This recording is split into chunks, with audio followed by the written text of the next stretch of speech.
Hi all, welcome back to my channel Stats in 25. இன்னைக்கு நம்ம 10th standard maths exercise 1.4 sums நம்ம போட போகிறோம். ஸோ நான் ஏன் 1.3 நடத்தலைன்னா அது உங்களுக்கு கொஞ்சம் டஃப்பாக இருக்கும், ப்ளஸ் அது அவ்வளோ இம்பார்ட்டன்ஸ் கிடையாது, நிறைய பப்ளிக் எக்ஸாமில் கேட்டது கிடையாது.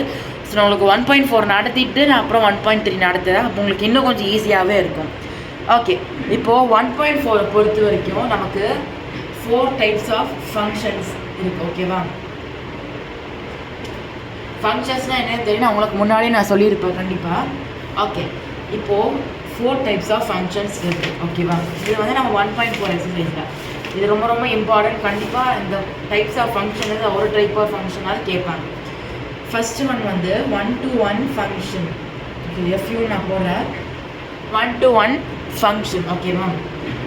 இந்த பேரை கேட்டாலே உங்களுக்கு தெரியும் 1-to-1 ஃபங்க்ஷன் தான். சி, இது நான் ஜஸ்ட் ஒரு ஆரோ டயக்ராம் நான் போடுறேன். 2-1-2-1. ஓகேவா? இப்போது இந்த 2 மேட்ச் இருக்குது, இந்த 1 மேட்ச் இருக்குது. ஓகேவா? இன்னொரு எக்ஸாம்பிள் நான் போடுறேன், கன்ஃபியூஸ் ஆகக்கூடாது. ஓகே, 1-to-1 ஃபங்க்ஷன்னா ஒரு ப்ரீ இமேஜுக்கு ஒரே ஒரு இமேஜ், அதாவது இப்போது ஒரு இதுனா இந்த ஒரே ஒரு தான் மார்க் ஆகிருக்கும்.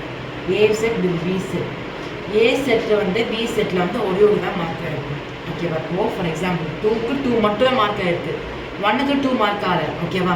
ஸோ இந்த மாதிரி பி செட்டில் ஒரே ஒரு ஏ செட் வந்து ஒன்றே மட்டும் மார்க் ஆச்சுன்னா அது 1-to-1 ஃபங்க்ஷன். இன்னொரு எக்ஸாம்பிள் பாருங்கள், 1க்கு நான் 5 மேட்ச் பண்ணியிருக்கேன், அதே மாதிரி 3க்கு வந்து நான் 4 மேட்ச் பண்ணியிருக்கேன். ஸோ ஒரு இதுக்கு ஒரு எலமெண்ட் தான். இதை நீங்கள் கேட்கலாம் 2 3 4 5 1 2 இப்படி இருக்குது. ஓகேவா? இப்போது இந்த 2 1 மார்க் இருக்குது, 3க்கு 2 மார்க் இருக்குன்னு வச்சுக்கோங்க. இந்த 4 5 கூட இந்த செட் நீங்கள் இந்த செட்டில் வந்து இருக்குது. நீங்கள் கேட்கலாம், இந்த மாதிரி லெஃப்ட் ஓவர் செட் இருந்தால் அது வந்து 1-to-1 ஃபங்க்ஷனான்னு கேட்டால் எஸ், ஆமாம். Unless and until other functions வந்து உள்ளே வரலான்னா அது வந்து 1-to-1 ஃபங்க்ஷன். ஒரு ஏ, ஸோ ஏல இருக்கிறது வந்து பிகளுக்கு வந்து ஒன்று தான் இருக்கும். ஓகேவா? அதாவது ஒரு இமேஜுக்கு ஒரே ஒரு ப்ரீ இமேஜ் மட்டும் தான் இருக்கும். இமேஜ் ப்ரீ இமேஜ், ஒரு இமேஜுக்கு வந்து ஒரு ப்ரீ இமேஜ் மட்டும் தான் இருக்கும். அப்படி வந்து அது 1-to-1 function. Next many-to-1 function. ஓகேவா? many-to-1 ஃபங்க்ஷன்னா இது வந்து இதுக்கு அப்படியே ஆப்போசிட். இப்போது 1 2 இருக்கிறான், இங்கே 3 4 5 6 7. ஸோ இந்த மாதிரி ஒரு இதே வந்து நிறைய மார்க் ஆகிருந்துச்சுன்னா ஏ செட் பி செட்டில் நிறைய ஏ செட் வந்து மார்க் ஆயிருந்தால் மோர் தென் 1 மார்க் ஆயிருந்தால் வந்து many-to-1 ஃபங்க்ஷன் சொல்கிறாங்க. புரிஞ்சுதா? 1-to-1னா பி செட்டில் ஒன்று தான் மார்க் ஆகிருக்கணும், ஸ்ட்ரெயிட்டாகவோ ஸ்ட்ரெயிட்டாகவோ க்ராஸாகவோ, ஆனால் ஒரே ஒரு செட் மட்டும் தான் மார்க் ஆகிருக்கும். many-to-1 ஃபங்க்ஷனில் நிறைய செட் மார்க் ஆகிருக்கு, அதாவது மோர் தென் 1. இப்போது 3க்கு பார்த்தீங்கன்னா 1 சாரி, இப்போ 1க்கு பார்த்தீங்கன்னா 3 4 5 அந்த மாதிரி நிறைய இமேஜஸ் இருக்குது, ப்ரீ இமேஜஸ் இருக்குது. புரியுதா? ஸோ பி செட்டில் வந்து நிறைய மார்க் இருந்தால் வந்து many-to-1 ஃபங்க்ஷன், ஒரு இதுக்கு ஒரு மார்க் இருந்தால் வந்து 1-to-1 ஃபங்க்ஷன். புரிஞ்சுதா? Next on-to function. on-to ஃபங்க்ஷன்னா ஒன்றும் ரொம்ப ஈஸி தான். இப்போ 2 3 4 இங்கே வந்து நான் ஈவன் நம்பர்ஸ், நான் செட் ஆஃப் ஈவன் நம்பர்ஸ்னு எடுத்துக்கிறேன். ஸோ அப்போ செட் மாதிரி இருக்கும் 10 12 14. ஓகேவா? ஸோ இந்த மாதிரி எல்லாமே மார்க் இருக்குது. கரெக்டாக? இந்த 3க்கு 3, so 3 preimage is equal to 3 image, அதாவது டொமைன் இஸ் ஈக்குவல் டு ரேஞ்ச்னால் இது மார்க் ஆகிருக்கு, இது டொமைன். ஸோ அதான் சொல்கிறாங்க, எல்லாமே மார்க் ஆகிருந்ததுன்னா வந்து on-to ஃபங்க்ஷன்னு சொல்கிறாங்க. ஓகேவா? லிசன், நான் திரும்பி சொல்கிறேன். 1-to-1 ஃபங்க்ஷன்னா பி செட்டில் வந்து ஒன்று தான் மார்க் ஆகிருக்கும், ஒரு இதுக்கு ஒரு இது. many-to-1 ஃபங்க்ஷனாக பி செட்டில் நிறைய மார்க் ஆகிருக்கும். on-to ஃபங்க்ஷன்னா இந்த எல்லாமே வந்து மார்க் ஆகிருக்கும். ஓகேவா? இதே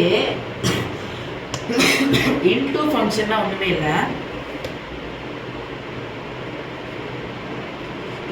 இதே நான் செட் ஆஃப் ஈவன் நம்பர்ஸ்னு எடுத்துக்கிறேன் 8 4 7. இப்போது இதில் மார்க் இருக்குது, ஒரு இது மட்டும் மார்க் ஆகாமல் இருந்தது. இப்போ நான் 4 வந்து நான் 8க்கு மார்க் பண்ணுவேன், ஜஸ்ட் எக்ஸாம்பிள். பட் இந்த பி செட்டில் பார்த்தீங்கன்னா ஒரு இது மார்க் ஆகாமல் இருக்குது. இந்த மாதிரி 1 or more number of P நம்பரில் இருக்க செட் வந்து மார்க் ஆகாமல் இருந்ததுன்னா வந்து into ஃபங்க்ஷன்னு சொல்கிறாங்க. அதாவது on-to ஃபங்க்ஷனுக்கு அப்படியே ஆப்போசிட் தான். on-to ஃபங்க்ஷன் எல்லாமே மார்க் ஆகிருக்கும், இன்டூ ஃபங்க்ஷன்னா ஒன்று இல்லைன்னா ஒன்றுக்கு மேலே பி செட்டில் வந்து மார்க் ஆகணும்னா அது இன்டூ ஃபங்க்ஷன்னு சொல்கிறாங்க. ஓகேவா? உங்களுக்கு கன்ஃபியூஸ் ஆகலாம் ஆன் டூ ஃபங்க்ஷனும் 1-to-1 ஃபங்க்ஷன் ஒன்று அப்படின்னு நீங்கள் கேட்கலாம். பிகாஸ் இதுக்கும் ஒரு இதுதான் இருக்குது, இதுக்கும் ஒரு இதுதான் இருக்குது. இதுக்கு வந்து இன்னொரு பேர் இருக்குது, பைஜெக்ஷன். ஓகே, பைஜெக்ஷன் வந்து இல்லை 1-to-1 ஃபங்க்ஷனும் ப்ளஸ் ஆன்-டூ ஃபங்க்ஷன் சேர்த்து வந்து பைஜெக்ஷன். அதாவது ஒரு இதுக்கு பி செட்டில் வந்து ஒரே ஒரு ஏ செட் வந்து மார்க் ஆகிருக்கு. ஓகேவா? ஏ செட்டில் வந்து ஒரே ஒரு B set. So A is equal to பின்னு சொல்லுவாங்க. அந்த ரூலும் வந்தால் C A is equal to B. Just ஒரு எக்ஸாம்பிள். ஓகேவா? A is equal to B plus இப்போது ஆன்-டூ ஃபங்க்ஷன் என்னது? Domain is equal to range. அதாவது ரேஞ்சில் வந்து எல்லாமே மார்க் ஆகிருக்கப்போ domain is equal to range. ஓகேவா? அந்த ரெண்டு ரூலும் வந்ததுன்னா அது வந்து பைஜெக்ஷன்னு சொல்கிறாங்க. புரிகிற மாதிரி சொல்லணும்னா ஆன்-டூ ஃபங்க்ஷன் ஒரு இதுக்கு ஒரு எலமெண்ட் தான் மார்க் ஆகிருக்கும், ஒரு செட்டுக்கு ஒரு எலமெண்ட். ஆன்-டூ ஃபங்க்ஷன்னா ஒரு செட்டுக்கு ஒரு எலமெண்ட் தான், பட் எல்லாமே வந்து மார்க் ஆகிருக்கும். இது ரெண்டுமே அந்த சேர்த்தா பைஜெக்ஷன்னு சொல்கிறாங்க. புரிஞ்சுதா? இப்போ கண்டிப்பாக உங்களுக்கு புரிஞ்சிருக்கும்னு நினைக்கிறேன். ஆக்சுவலி இப்போ இந்த வீடியோவே வந்து கிட்டத்தட்ட கொஞ்சம் லென்த்தியாக போயிடுச்சு. ஸோ வந்து நான் உங்களுக்கு சம்ஸ் வந்து நான் தனியாக அடுத்த வீடியோவில் நான் அப்லோட் பண்ணுறேன். ஓகேவா? கடைசியாக நான் சொல்கிறேன், 1-to-1 ஃபங்க்ஷன்னா ஒரு எலமெண்ட்டுக்கு ஒரு எலமெண்ட் தான் மார்க் ஆகிருக்கும்.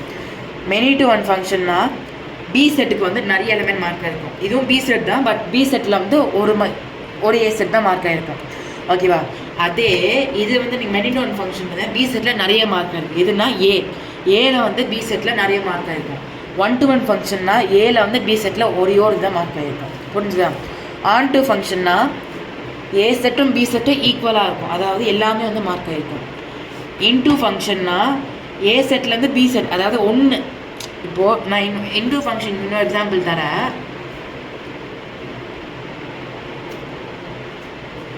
ஓகேவா? ஒன்று. ஓகேவா? ஒரு எலமெண்ட் லிசன், ஒரு எலமெண்ட் கூட லெஃப்ட் ஓவராக இருந்தால் வந்து இன்டூ ஃபங்க்ஷன்னு சொல்கிறாங்க. எக்ஸாம்பிள் எங்கேயோ நான் தந்திருக்கேன். ஓகேவா? 2க்கு 2, 3க்கு 3, 4, 8, 6 இந்த மாதிரி ஒரு 1 ஆர் மோர். இங்கே நான் 1 போட்டிருக்கல, இங்கே 7 மார்க் ஆகுது. இந்த மாதிரி 1 ஆர் மோர் எலமெண்ட் வந்து மார்க் ஆகாமல் இருந்திருந்தால் அது வந்து இன்டூ ஃபங்க்ஷன்னு சொல்கிறாங்க. பைஜெக்ஷன்னா 1-to-1 function and also on-two function, இது ரெண்டுத்தையும் சேர்த்தால் வந்து பைஜெக்ஷன் வரும். ஸோ உங்களுக்கு கண்டிப்பாக இந்த வீடியோ புரிஞ்சிருக்கும்னு நினைக்கிறேன். இதுவே உங்களுக்கு 7 minutes கிட்ட வந்துச்சு. நான் உங்களுக்கு 1.4 வந்து நான் உங்களுக்கு அடுத்த வீடியோவில் வந்து உங்களுக்கு கண்டிப்பாக அப்லோட் பண்ணுறேன். உங்களுக்கு வீடியோ பிடிச்சிருந்தா மறக்காமல் லைக் பண்ணுங்கள், கமெண்ட் பண்ணுங்கள், ஷேர் பண்ணுங்கள். மறக்காமல் நம்ம சேனலை சப்ஸ்கிரைப் பண்ணுங்கப்பா. ஓகேவா? God bless யூப்பா.